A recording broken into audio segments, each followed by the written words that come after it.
વિદ્યાર્થીઓ good morning. ફરી પાછું તમારું સ્વાગત છે ડિપ્લોમા સેમેસ્ટર 4 મિકેનિકલ એન્જિનિયરિંગની અંદર. સબ્જેક્ટ છે આપણો મેટ્રોલોજી એન્ડ ઇન્સ્ટ્રુમેન્ટેશન, જેની અંદર ચેપ્ટર નંબર 1 લિનિયર અને એન્ગ્યુલર મેઝરમેન્ટની અંદર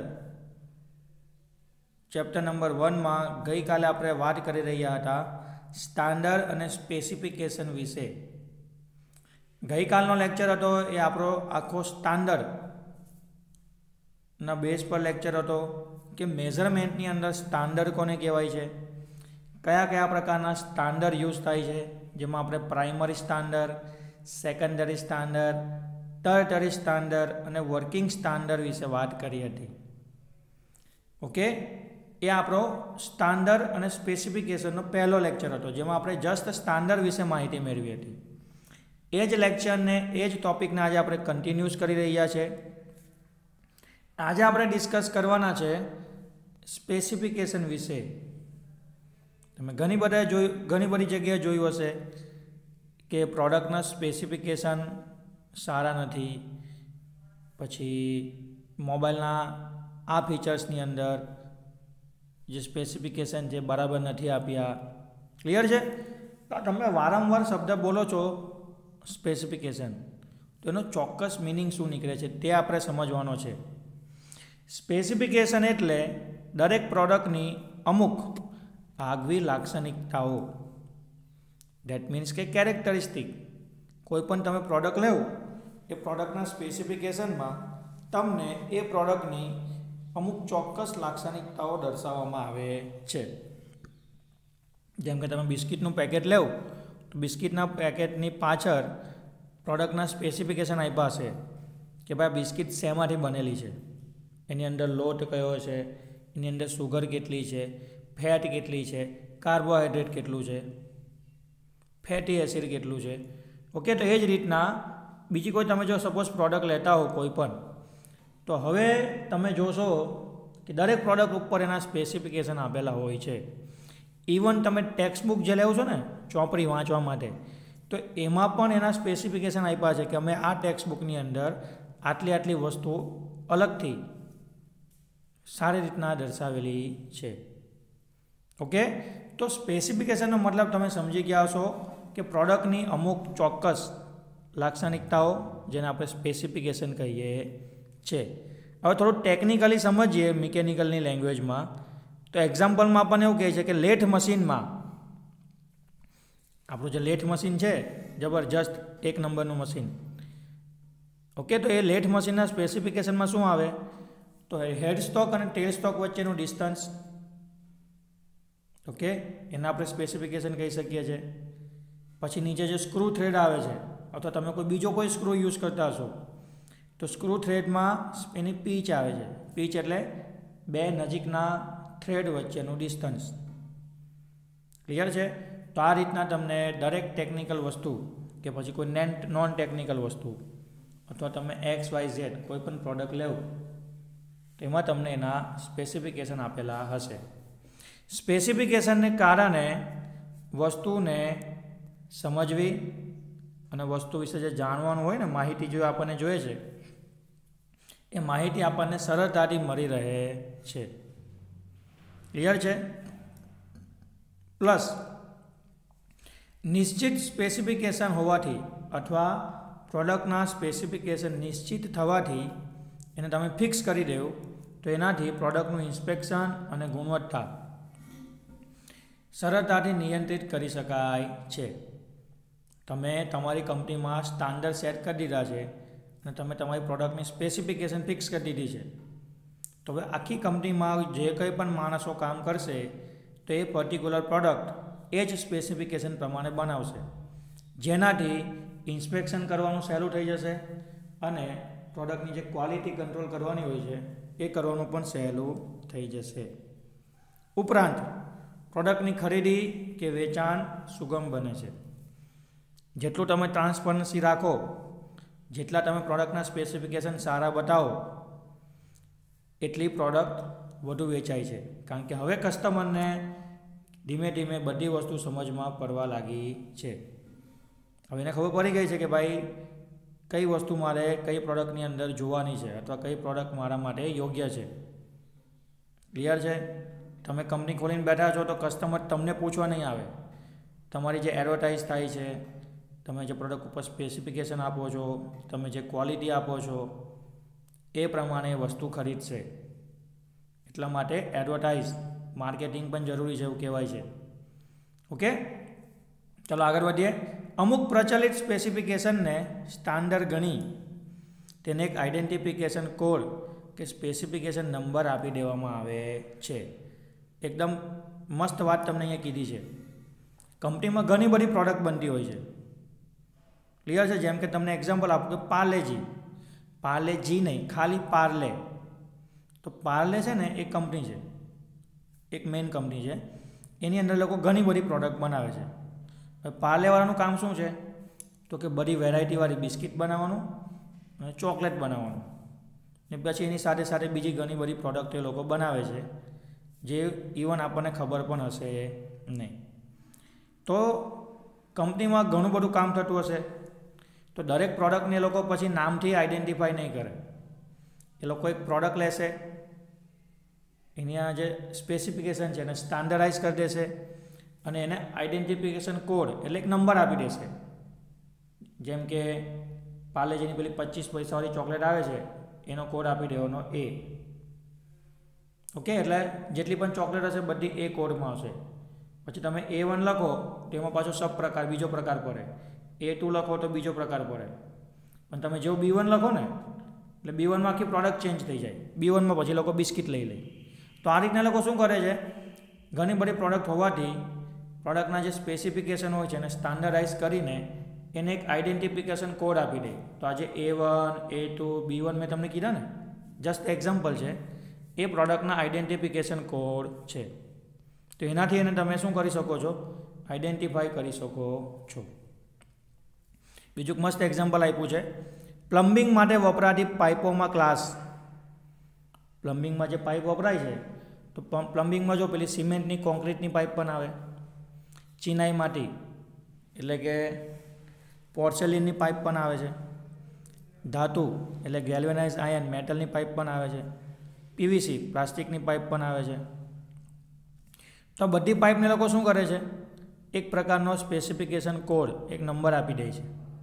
જેમ કે ABC, એ રીતના આલ્ફાબેટિકલ ઓર્ડરમાં એ લોકો એને કોડ આપી દે છે, જેથી એના ક્લાસ પડી જાય છે. ક્લિયર? તમે જ્યારે સ્કૂલમાં ભણતા હતા ત્યારે તમારા સ્કૂલમાં બી તમને ક્લાસ આપ્યા હશે કે ભાઈ સ્ટાન્ડર્ડ 1 A, 1B, 1C.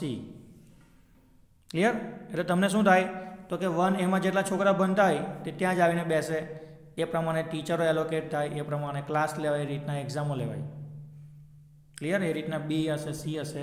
તો આ બધું શું છે તો કે એક પ્રકારનું સ્ટાન્ડર્ડાઇઝેશન કરીને, સ્પેસિફિકેશન ફિક્સ કરીને એક ક્લાસ એટલે કે કોડ આપી દેવામાં આવે છે. જે કોડ અપાય છે એને આપણે આઈડેન્ટિફિકેશન કોડ કહીએ છીએ. અને સ્પેસિફિકેશન તો આપણે સમજી ગયા, પ્રોડક્ટની જે આગવી લાક્ષણિકતા હોય, સ્પેશિયલ કેરેક્ટરિસ્ટિક હોય, એને આપણે સ્પેસિફિકેશન કહીએ છીએ. ઓકે, ત્યાર પછી બીજો કે આપણે સરસ કન્સેપ્ટ જોવાના છે, એ છે આપણો ઇન્ટરચેન્જિબિલિટી. ઓકે, ખરેખર થિયરી આપણી શું છે? ઇન્ટરચેન્જિબિલિટી અને સિલેક્ટિવ એસેમ્બલીનો સંબંધ. પણ સિલેક્ટિવ એસેમ્બલી એટલી ઇમ્પોર્ટન્ટ નથી, એટલે આપણે એને નહીં જોઈશું, એને સ્કીપ કરીશું. પણ જે ઇન્ટરચેન્જેબિલિટી છે એ ખૂબ જ ઇમ્પોર્ટન્ટ છે. ધ્યાનથી સાંભળજો, બહુ જ મજા આવશે. ઇજનેરી ક્ષેત્રમાં એવા ઘણા ભાગો હોય છે જેને એકબીજા સાથે જોડાઈને એકબીજામાં ફિટ થઈને કાર્ય કરવાનું હોય છે. આપણને ખબર છે કે ઘણા બધા કોમ્પોનન્ટ એવા છે કે જે એકબીજા સાથે જોઈન્ટ થાય છે, એકબીજાની અંદર ફિટ થતા હશે અને ત્યાર પછી એનું વર્કિંગ થતું હશે. ફોર એક્ઝામ્પલ સિલિન્ડર અને પિસ્ટન. આપણું બાઇકનું જે એન્જિન આવે ને એમાં આ રીતનું સિલિન્ડર આવે ને એમાં આ રીતનું વચ્ચે અહીંયા પિસ્ટન હોય અને અહીંયા કનેક્ટ કરેલું હોય પિસ્ટન રોડને વ્હીલ સાથે. પિસ્ટન આપણું ઉપર નીચે શું કરે? રેસિપ્રોકેટિંગ મોશન કરે અને પાવર પ્રોડ્યુસ કરે. ઘણી બધી ડિટેલ પ્રોસેસ છે, જોઈશું કોઈક વાર ટાઈમ હશે ત્યારે. ઓકે, તો આવા જે મેટિંગ કોમ્પોનન્ટ છે, એકબીજા સાથે જોઈન્ટ થઈને એકબીજા સાથે હરીમરીને જે કામ કરે છે પિસ્ટન સિલિન્ડર જેવા કોમ્પોનન્ટ, તો આ પરિસ્થિતિમાં કોઈ એક જ જગ્યાએ એક જ ફેક્ટરીમાં બનાવવામાં આવેલા પિસ્ટન અને સિલિન્ડરનું ફિટિંગ તો સરળ હોય છે, તે સ્વાભાવિક છે. જેમ કે તમે બજાજની બાઇક લેવો તો બજાજની બાઇકની એન્જિનની ડિઝાઇન બજાજની કંપનીએ કરી હશે, એના પોતાના સિલિન્ડર અને પિસ્ટન હશે. એટલે બજાજની બાઇકનું સિલિન્ડર હશે. બાય ચાન્સ તમારું પિસ્ટન ઘસાઈ જાય, પિસ્ટન તૂટી જાય અથવા પિસ્ટનમાં કોઈ નુકસાન થાય તો તમે તરત એ જ કંપનીનું પિસ્ટન લાવીને ફિટ કરી શકો, એ સરળ છે. એવું હોવું પણ જોઈએ, સ્વાભાવિક છે. પણ જો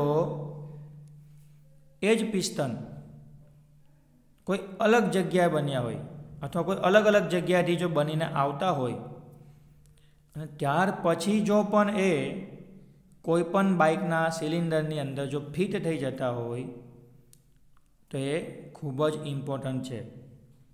ક્લિયર છે? બજાજવાળા સિલિન્ડર બનાવે, બજાજવાળા પિસ્ટન બનાવે ને સિલિન્ડર પિસ્ટન ફિટ થઈ જાય અને કામ થાય છે તો કંઈ વાંધો, નોર્મલ છે.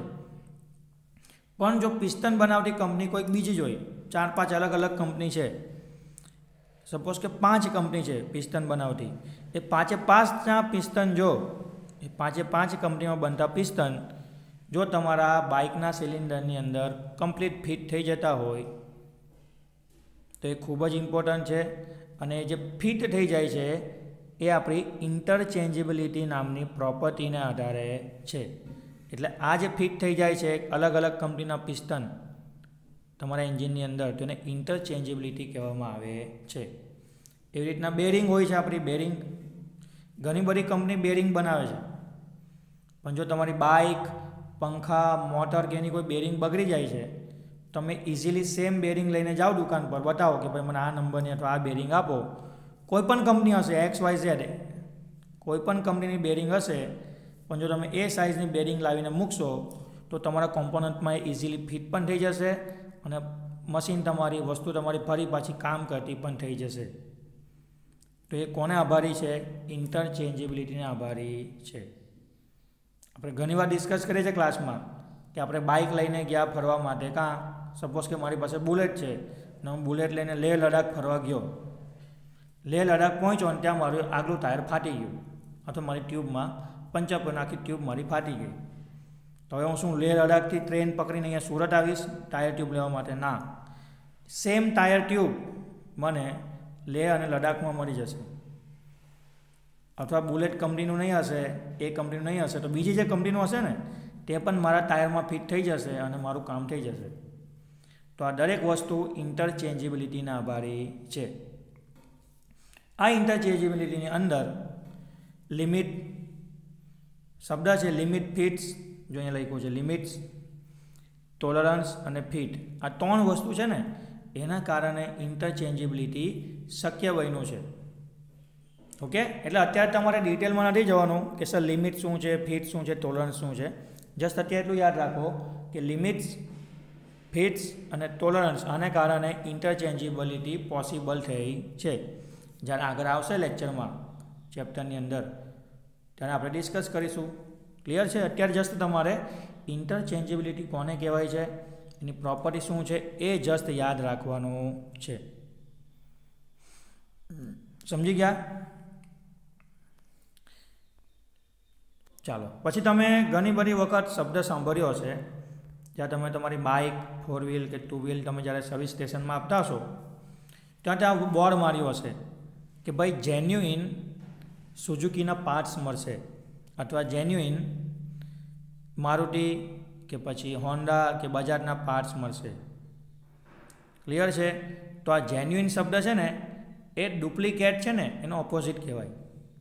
આપણને ખબર છે કે આપણા ત્યાં ઘણી બધી પ્રોડક્ટ ડુપ્લિકેટ મળે છે અને ડુપ્લિકેટ પ્રોડક્ટ હોય ને એના પર વિશ્વાસ ન કરાય. ક્લિયર? હંમેશા ઓરિજિનલ વસ્તુ, જેન્યુઇન પાર્ટ્સ ખરીદવાનો આગ્રહ રાખવાનો. તો વસ્તુનું ડુપ્લિકેશન થતું અટકાવવા માટે, ક્લિયર છે, કસ્ટમરને દરેક સ્પેર પાર્ટ અને કોમ્પોનન્ટ ઇઝીલી મળી રહે એના માટે, પ્લસ ક્યારે પણ કોઈ ફોલ્ટ આવે અને ફટાફટ કોમ્પોનન્ટ રિપ્લેસ થઈ જાય તો જે રિપ્લેસમેન્ટ છે ને એના માટે પણ ઇન્ટરચેન્જિબિલિટી ખૂબ જ ઇમ્પોર્ટન્ટ છે. ઘણી બધી કંપની એવી છે કે જે સારી પ્રોડક્ટ બનાવે છે, પણ પ્રોડક્ટ બની ગયા પછી કસ્ટમર પાસે પ્રોડક્ટ પહોંચ્યા પછી જ્યારે એના કોમ્પોનન્ટ લેવાની વાત આવે છે ત્યારે માર્કેટમાં એના કોમ્પોનન્ટ મળતા નથી. ઓટોમોબાઈલમાં ખાસ એવું થાય છે કે ભાઈ ઘણી બધી જાપાનીઝ ને એબ્રોડની કન્ટ્રી આપણા ત્યાં અત્યારે વ્હીકલ લોન્ચ કર્યા છે, તો વ્હીકલ તો એ લોકોના માર્કેટમાં ફરતા થઈ ગયા, ક્લિયર છે.